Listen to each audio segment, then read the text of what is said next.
আমি জামাতের ব্যাপারে আমার বক্তারা ওনারা অনেক কিছু বলেছে, যা বলছেন আমি শুধু তার সাথে একটা কথা যোগ করতে চাই। আমাদের দল বিএনপি, আমরা ধর্মকে নিয়ে রাজনীতি করি না।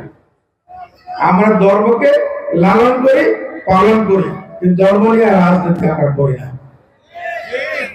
যারা বেহেশতের টিকিট বিক্রি করতেছে,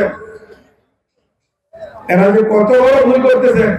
সত্যি যদি আপনারা ইসলাম আল্লাহ রাসূলকে মানেন, তাহলে আমি আশা করব আপনারা এত বড় জালেমি কাজ আর করবেন না, মানুষকে ধোঁকা দিবেন না।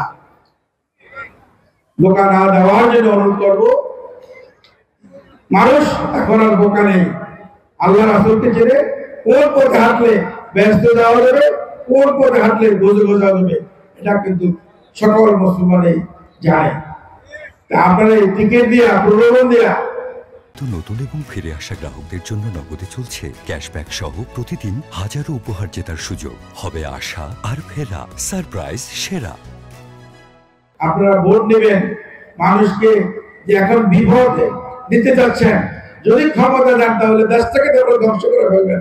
কিন্তু মানুষের আপনারা কি করে আশা করেন মানুষকে ধোঁকা দিয়া, মানুষকে বোকা বানাইয়া আপনারা ক্ষমতা যাবেন? বাংলার মানুষ, মানুষ এত বোকা না, এত বোকা না যে আপনাদের প্রলোভের পরেই ওনারা ব্যস্ত চলে যাবে, ব্যস্তের টিকিট নিয়ে যাবে। ওনারা জানেন রাষ্ট্র চালাইতে গেলে কি অভিজ্ঞতা প্রয়োজন নাকি নাই? অভিজ্ঞতা কার আছে? বিএনপির আছে নাই? তিনবার বিএনপি ক্ষমতা ছিল। তো সুতরাং এখন দেশের যেই ক্রাইসিস লগ্ন, অর্থনৈতিক সামাজিক যে অবক্ষয় হয়েছে, সেই থেকে উদ্ধার করতে গেলে বিএনপির কোনো বিকল্প নাই। বিএনপির কোনো বিকল্প নাই।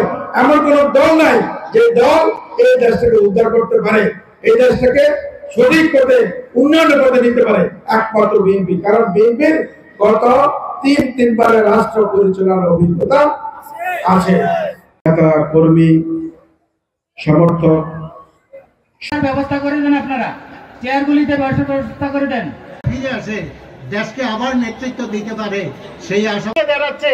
জামাতের টিকেটে যিনি ক্ষমতায় যাবেন, যদি তারা 1978 সালে যখন ঢাকা বিশ্ববিদ্যালয়ে আমরা লেখাপড়া করার জন্য শামসুন্নাহার ফলের মেয়েরা একটা স্লোগান দিয়েছিল, তখন বাংলাদেশে